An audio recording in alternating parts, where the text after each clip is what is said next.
Bab 038. Zahra melangkah masuk ke dalam kampus. Zahra, panggil sahabat dekatnya yang biasa disapa Ayuna. Yun, kenapa kau berlari sampai ngos-ngosan seperti itu? Kau telat lagi bangunnya, tanya Zahra yang tahu jika sahabatnya itu sering telat bangun. Ayuna hanya menyengir karena dia memang telat lagi bangunnya hari ini. Cie, yang lagi jadi anak solehah menggunakan gamis, sindir Dion sahabat mereka juga. Cie, yang baru putus dari pacar karena kepergok selingkuh, balas Zahra menyindir Dion yang diselingkuhi oleh kekasihnya dan mengakhiri hubungannya beberapa hari yang lalu. Apaan sih Ra? Enggak asik tahu, cemberut Dion. Situ yang mulai, jawab Zahra tersenyum tanpa dosa. Tiba-tiba seseorang memeluk bahu Zahra, baby, kata Ken kekasih Zahra. Zahra langsung menolak tubuh Ken untuk menjauhinya. Apaan sih Ken main sosor aja? Kesal Zahra karena Ken lancang memeluknya. Zahra melangkah laju meninggalkan Ken dengan wajah cemberut. Baby, aku kan cuma bercanda, masa peluk dikit aja tidak bisa? Ayolah baby, ujar Ken mencoba membujuk Zahra. Candaanmu tidak lucu Ken, ketus Zahra melangkah masuk ke dalam kelasnya. Sial, selalu saja seperti itu, ini tidak boleh, itu tidak boleh, sama sekali tidak asik, gumam Ken kesal dengan Zahra. Zahra dan Ken sudah pacaran dari masih SMA lagi. Tapi mereka hanya sebatas pegangan tangan. Zahra tidak pernah melewati batasnya selama menjalin hubungan dengan Ken, karena dia takut pada kedua orang tuanya juga kakaknya. Walaupun Zahra sering berpenampilan terbuka tapi Zahra tidak pernah melewati batasnya dalam pergaulan bebas. Pulang dari kampus Zahra benar-benar langsung ingin pulang ke rumahnya seperti yang diperintahkan oleh abahnya. Sebelum pulang ke rumah Zahra mampir di sebuah minimarket untuk membeli beberapa cemilan. Zahra memang tidak pernah ketinggalan cemilan di kamarnya. Zahra masuk membeli beberapa cemilan. Setelah membayar Zahra melangkah keluar dari minimarket, tidak sengaja dia bertabrakan dengan seseorang. Semua cemilannya juga dompet laki-laki itu terjatuh bersama barang-barang Zahra. Karena laki-laki itu hanya memegang dompetnya di tangannya. Maaf, kata pria itu berjongkok memungut cemilan Zahra. Zahra juga ikut membantu Ustadz Aska, tapi bola mata Zahra terus menatap wajah tampan Ustadz Aska. Ini pertama kali aku melihatnya sedekat ini. Ternyata dia sangat tampan. Pantas saja santriwati di pesantren Al-Fatih sering membicarakannya. Batin Zahra terus menatap wajah tampan Ustadz Aska tanpa sadar mengambil dompet Ustadz Aska dan memasukkannya ke dalam plastik miliknya. Sekali lagi saya minta maaf, kata Ustadz Aska seperti biasa sering menundukkan pandangannya pada lawan jenisnya. Zahra memang mengenal Ustadz Aska. Tapi beda dengan Ustadz Aska dia sama sekali tidak mengenali Zahra walaupun Zahra sering mengunjungi pesantren abinya. Ustadz Aska tidak tahu jika wanita yang dibicarakan abinya pagi tadi saat ini sedang berada di hadapannya. Tidak mengapa, kata Zahra tanpa mengalihkan pandangannya dari bibir merah Ustadz Aska yang menggetarkan imannya. Permisi, kata Ustadz Aska kembali melangkah masuk ke dalam. Dia tidak ingat lagi jika tadi dia sedang memegang dompetnya yang sudah berada di dalam plastik milik Zahra. Zahra masih memandangi punggung Ustadz Aska. Perlahan dia mulai menyadari pikirannya yang traveling kemana-mana melihat bibir merah Ustadz Aska. Dia menepuk jidatnya sendiri. Apa yang kau pikirkan Zahra? Kenapa kau jadi sangat mesum? Kata Zahra pada dirinya sendiri karena sempat memikirkan jika dia bisa mencium bibir Ustadz Aska yang sangat seksi itu. Coba saja bisa dicoba dikit. Otakku berubah mesum melihatnya yang begitu tampan. Kata Zahra melangkah ke mobilnya sambil menggeleng masih memikirkan bibir merah Ustadz Aska yang menarik perhatiannya, dia bahkan sudah lupa jika memiliki Ken sebagai kekasihnya. Di dalam minimarket. Setelah Ustadz Aska membeli minuman, dia melangkah ke kasir ingin membayarnya. Saat akan mengambil dompetnya, ternyata tidak ada di dalam sakunya. Aska terdiam sebentar mengingat dompetnya. Tiba-tiba otaknya kembali teringat tentang tadi yang sempat menabrak seorang wanita di pintu masuk. Mungkin dompetku ada pada wanita itu. Batin Aska mengeluarkan uang yang berada di sakunya beberapa ribu rupiah membayar minumannya kemudian melangkah keluar dari minimarket. Di mobil Aska memikirkan di mana dia bisa menemui wanita tadi. Sedangkan dia sama sekali tidak mengenali Zahra. Assalamualaikum, salam. Zahra melangkah masuk ke dalam rumahnya. Waalaikumsalam, jawab Abah juga ibunya bersamaan. Kau sudah pulang, Duk? Tanya ibunya menyambut tangan putrinya yang akan menyalaminya. Iya, Bu. Zahra pamit ke dalam kamar dulu, Bu, kata Zahra ingin melangkah masuk ke dalam kamarnya tapi dihentikan oleh ibunya. Sebentar, Duk, duduk dulu, Nak. Ada yang ingin Abah katakan pada Munduk, ucap ibu Zahra pada putrinya. Zahra mendudukkan tubuhnya di hadapan kedua orang tuanya dengan sedikit penasaran melihat kedua orang tuanya yang berada di hadapannya. Zahra, berapa usiamu, Nak? Tanya abahnya membuka bicara dengan basa-basi. 20 tahun, Abah, jawab Zahra menyerjit melihat abahnya. Zahra, Abah langsung ke intinya saja ya, Nak. Sebenarnya, Abah berniat menjodohkan Zahra dengan anak Kiai Artawan. Kami juga sudah membicarakan tentang perjodohan kalian berdua beberapa hari yang lalu, Nak, jelas Abah. Zahra memberi tahu niatnya. Anak Kiai Artawan. Maksud Abah Ustadz Aska? Tanya Zahra yang tahu jika Kiai Artawan hanya memiliki 2 orang anak. Danisa dan Ustadz Aska. Abah. Zahra tersenyum dan mengangguk menjawab putrinya. Ah, baru saja tadi ketemu dia dan membuat otakku jadi kotor karena memikirkan bibir seksinya yang merah itu, sekarang sudah mau dijodohin saja sama orangnya, seperti mendapat durian runtuh, batin Zahra, kembali dengan pikiran mesumnya. Pergaulannya yang bebas membuat Zahra bukan lagi gadis yang polos. Dia bahkan sering tidak sengaja memergoki beberapa teman-temannya yang sedang berciuman. Bahkan Zahra juga pernah melihat yang lebih dari itu. Membuat otak Zahra tidak sepolos penampilannya. Hanya saja Zahra tidak seberani teman-temannya. Dia masih memikirkan kedua orang tuanya juga kakaknya untuk melakukan hal yang tidak pantas dilakukan. Tapi Abah, apa dia mau sama Zahra? Tanya Zahra mencari alasan, bagaimana ingin menikah dengannya. Jadi mau kuapakan, Ken? Sambung Zahra dalam hati. Tentu saja dia mau Zahra. Ini juga sudah dibicarakan dari awal pada mereka, Nak, jawab Abah Zahra. Karena tadi pagi setelah Abi Ustadz Aska membicarakan pada putranya tentang perjodohan mereka. Putranya juga setuju dan langsung menghubungi Abah Zahra. Tapi Bah, Zahra kan masih kuliah. Zahra mencoba untuk mencari alasan pada abahnya. Ustadz Aska juga tidak akan menghalangimu untuk kuliah, Nak. Lagi pula kau kan sudah semester 6, berarti tidak terlalu lama sudah untuk kuliah, ujar Abah Zahra mencoba membujuk putrinya. Zahra yang merasa tidak punya alasan lagi terpaksa mengangguk patuh. Karena seperti apapun dia menolak tetap saja abahnya pasti akan terus berusaha sehingga dia setuju. Zahra tahu jika kedua orang tuanya sangat menyukai laki-laki yang mereka jodohkan padanya. Apa dimengenalku, Bah? Tanya Zahra. Sepertinya tidak. Tapi seharusnya Abah yang bertanya ini padamu, Nak. Kan Zahra yang sering ke pesantren Al-Fatih, Nak, jawab Abah Zahra. Sepertinya tidak, Abah, karena Ustadz itu sering menundukkan pandangan jika dengan lawan jenisnya, ucap Zahra yang sering melihat Ustadz Aska di pesantren dan selalu menundukkan pandangannya. Tidak mengapa, kalian bisa kenalan nanti jika sudah menikah, kata Buksari yang dari tadi menyimak pembicaraan suami juga anaknya. Kalau begitu terserah Abah dan Ibu saja. Zahra hanya ikut seperti apa baiknya. Zahra pamit ke kamar dulu, Abah. Ibu, kata Zahra kembali melangkah masuk ke dalam setelah diangguki kedua orang tuanya. Sedikit perkenalan jati diri Zahra. Abah Zahra seorang PNS, dia juga memiliki pesantren yang disebut Al-Mukminin. Kakaknya ketua kepolisian, ibunya hanya suri rumah. Keluarga Zahra juga dari keluarga yang berada. Di kamar Zahra membuka jilbabnya dan berpikir.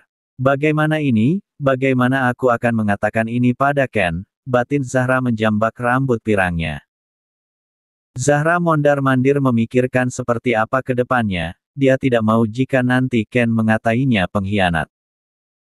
Ah sudahlah, aku pusing memikirkan ini, mending aku mandi saja, ucap Zahra melangkah masuk ke dalam kamar mandi untuk membersihkan tubuhnya. Malam hari di rumah Kiai Adnan sedang membuat persiapan untuk menyambut kedatangan keluarga Ustadz Aska. Mereka akan memperbincangkan malam ini tentang rencana perjodohan Zahra dan Ustadz Aska sekalian mengikat Zahra menjadi tunangan Ustadz Aska. Zahra baru bangun dari tidurnya dan melangkah turun ke bawah melihat ibunya yang sibuk dengan seorang jiran yang juga satu kompleks dengan mereka ada di sana membantu ibu Zahra. Zahra menyerjit karena ibunya membuat persiapan seperti ingin menyambut tetamu. Ibu, ada apa ini? Apa ibu memiliki tetamu? Tanya Zahra heran. Kan baru siang tadi kita membicarakan tentang perjodohanmu dengan Nak Aska, masa sudah lupa Nduk? Mereka mau datang malam ini ke sini untuk membicarakan kelanjutan perjodohan kalian berdua, sekalian keluarga Kiai Artawan mengikat Nduk, jelas ibu Zahra panjang lebar. Zahra membolakan kedua matanya dengan wajah yang sok, karena dia tidak menyangka jika baru tadi siang dibicarakan sekarang sudah mau diikat saja, pikir Zahra dengan wajah kagetnya. Ibu Zahra ke kamar dulu, kata Zahra tanpa menunggu jawaban dari ibunya dan langsung berlari ke kamar. Bagaimana ini? Ternyata ucapan Abah siang tadi sungguh-sungguh. Apa yang aku katakan pada Ken nanti jika dia mengetahui tentang perjodohanku, gumam Zahra mondar-mandir di kamar. Di rumah Ustadz Aska mereka sedang bersiap-siap untuk datang ke rumah calon menantunya. Abi, apa ini tidak terlalu cepat Abi? Soalnya kan baru saja siang tadi kita membicarakan soal perjodohan ini Abi. Tanya Ustadz Aska yang sebenarnya belum yakin dengan kemahuan hatinya tapi dia juga tidak ingin mengecewakan kedua orang tuanya. Tidak Zaka, lagi pula kau sudah cukup matang untuk menikah Zaka. Jawab Abi Artawan. Aska menarik nafas dalam, baiklah Abi. Ustadz Aska Umi abinya juga adiknya Danisa berangkat ke rumah keluarga Zahra. Zahra, apa kau sudah siap Nduk? Sebentar lagi calon suamimu beserta keluarganya akan tiba Nak, kata Buksari mengetuk pintu kamar putrinya. Sudah Ibu, tunggu saja di bawah Ibu, sebentar lagi Zahra turun ke bawah, sahut Zahra dari dalam kamarnya. Baiklah, Ibu tunggu di bawah ya. Sari langsung turun ke bawah saat mendengar deru mobil dari luar rumahnya, melangkah membuka pintu ternyata Artawan dengan anak-anaknya juga istrinya sudah tiba. Ayo masuk, Mas, mereka sudah tiba Mas. Panggil Sari pada suaminya. Kiai Adnan menghampiri mereka dan mengajak mereka masuk ke dalam rumahnya. Wah, si cantik Danisa udah dewasa ternyata, kata Buksari tersenyum melihat Danisa. Danisa juga tersenyum manis pada Buksari. Mana calon menantuku? Tanya Umi Aska sambil mengedarkan pandangannya mencari keberadaan Zahra. Dia masih di atas, mungkin sebentar lagi dia akan turun. Sedangkan Ustadz Aska hanya duduk diam. Di kamar Zahra sudah siap dengan baju syairnya. Zahra mengambil cemilan yang dia beli tadi dari minimarket, saat membukanya ternyata ada dompet Ustadz Aska di dalamnya. Sejak kapan dompet ini berada di sini, siapa pemiliknya? Gumam Zahra membuka dompet itu untuk mencari KTP siapa tahu saja dia mengenali pemiliknya. Fikir Zahra. Saat terbuka dia melihat di sana ada KTP Ustadz Aska. Zahra mulai teringat tadi semasa dia bertabrakan dengan Ustadz Aska dan tidak sengaja memasukkan dompetnya ke dalam plastik miliknya. Zahra membaca nama Ustadz Aska, Aska Zakaria. Gumam Zahra membaca nama di KTP Ustadz Aska. Tak terdengar langkah kaki Zahra menuruni anak tangga menghampiri mereka yang berada di ruang keluarga. Zahra, kenapa lama sekali di atas Nak? Tanya ibu Zahra padanya. Maaf Buk, jawab Zahra yang mencuri pandang pada bibir merah Ustadz Aska, sial, kenapa aku tidak bisa mengontrol mataku seperti ingin terus melihat bibir seksinya itu, dan apa itu, dia tidak melihat ke arahku sama sekali, dia hanya terus menundukkan pandangannya. Batin Zahra yang kesal pada Ustadz Aska karena sama sekali tidak melihat ke arahnya. Mereka pun kembali duduk, tidak ada acara perkenalan, karena mereka memang saling kenal.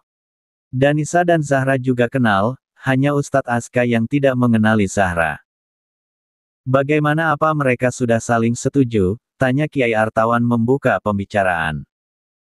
Bagaimana Zahra? Apa kau setuju nak kami jodohkan dengan Ustadz Aska? Tanya Adnan pada putrinya.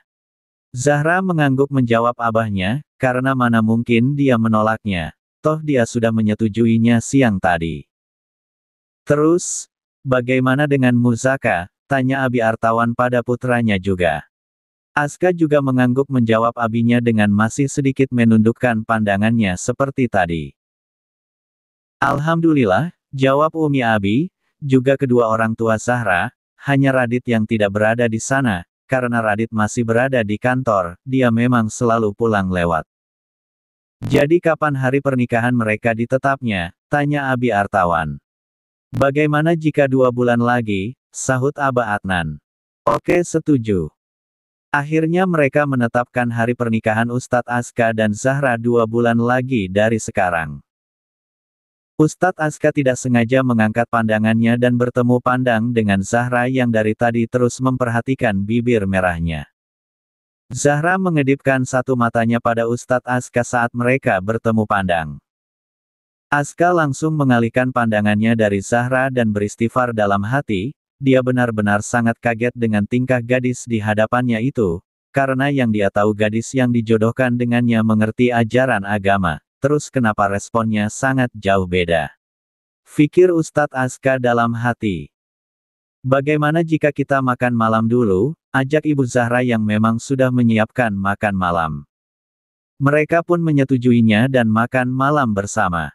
Sebelumnya Zahra sudah izin pada ibunya untuk naik ke kamarnya, karena Zahra memang jarang sekali makan malam. Zahra hanya biasa makan cemilan untuk mengisi perutnya, dan itu sudah menjadi kebiasaannya. Selesai makan malam, kedua orang tua Aska dan Zahra masih berbincang-bincang dengan di ruang keluarga. Aska pamit untuk mengangkat panggilan melangkah keluar di samping rumah Zahra. Saat selesai menerima panggilan, tiba-tiba seseorang menarik lengan Ustadz Aska, memojokkannya di dinding dan menutup mulutnya. SSSTTT, kata Zahra menaruh telunjuknya di bibirnya menyuruh Ustadz Aska untuk diam. Apa yang kau lakukan? Aska menolak tangan Zahra dari mulutnya, menatap tidak suka pada gadis di hadapannya. Ini pertama kali ada wanita yang lancang melakukan itu padanya selain adiknya Danisa. Kau sudah seperti gadis saja yang akan dinodai, ledek Zahra. Zahra sedikit pun tidak menutupi sikap buruknya dari Ustadz Aska.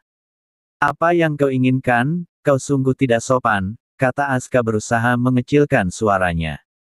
Aku sangat tertarik pada bibirmu itu. Bibirmu sungguh seksi, kata Zahra tersenyum manis ingin menggapai bibir Ustadz Aska tapi ditepis olehnya. Wanita ini sepertinya tidak beres, batin Ustadz Aska ingin meninggalkan Zahra tapi Zahra menghalangi jalannya. Mau kemana? Tanya Zahra. Aku mau pulang, jawab Ustadz Aska. Udah seperti perawan saja kau tidak menginginkan ini, kata Zahra menggantung dompet Ustadz Aska di tangannya sambil menaik turunkan alisnya. Bagaimana dompetku bisa ada bersamamu? Tanya Aska ingin mengambil dompetnya di tangan Zahra, tapi Zahra menarik tangannya, dia memang tidak melihat wajah Zahra semasa di minimarket jadi Aska sama sekali tidak mengingat Zahra. Eits! Ini tidak gratis, kata Zahra tersenyum. Apa yang kau inginkan? Bagaimana jika kau memberikanku merasakan bibirmu yang merah itu? Aku sangat penasaran, kata Zahra seperti anak kecil. Tentu saja Zahra hanya mengerjai Ustadz Aska, mana mungkin dia mau melakukan hal seperti itu walaupun pria di hadapannya itu akan menjadi suaminya tidak lama lagi. Zahra bersikap seperti itu juga salah satu alasan agar Ustadz Aska membatalkan perjodohan di antara mereka jika mengetahui kalau dia bukan wanita baik-baik. Ustadz Aska terdiam mengangkat pandangannya menatap wanita cantik di hadapannya. Kemudian melangkah melewati Zahra, dia tidak peduli dengan dompetnya yang berada dengan Zahra. Melihat Aska pergi, Zahra hanya mengangkat bahu acuh membiarkannya dan kembali masuk ke dalam dengan mengantongi dompet Ustadz Aska. Setelah setuju dengan semua perundingan tentang perjodohan Ustadz Aska juga Zahra, Umi Fatimah mengikat Zahra sebagai tunangan putranya, kemudian keluarga Aska pamit untuk pulang melihat jika sudah mulai larut malam.